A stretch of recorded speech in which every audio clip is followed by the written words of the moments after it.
what is the law and what is the crime that I committed.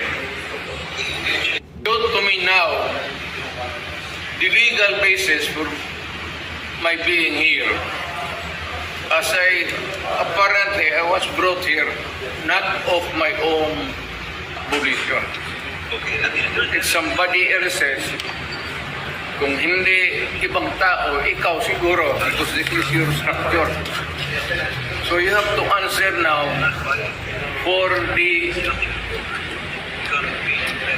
deprivation of liberty. Itong general naman ngayon, alam ba na hindi man lang siya na-swear kung anong kaso na pinag-type sa kanya ngayon. Hindi niya alam. Kahit na PI man lang. Sabi sa kanya, nasa jargon lang. And then, hindi pa kayo na, ganito ginagawa natin. Sumusunod tayo sa isang entity na hindi na tayo member. Nag-withdraw na tayo.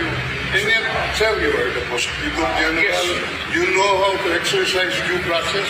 Before you can even file charges, you have to file a complaint. We have to file a counter affidavit.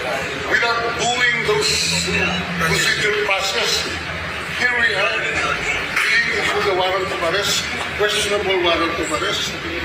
Ano naman po, sir? Sir. There's naman doon, blooper, puro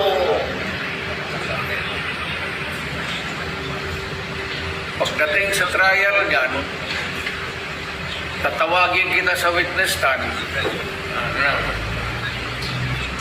Sabihin ko, you're the person who arrested me. May I know the reason why?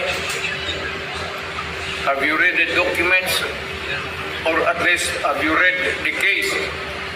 At that time, ninyo may arrest. So that you would be guided to what you should know. Yan lang yan. Magkaibigan tayo, galing ako gobyerno.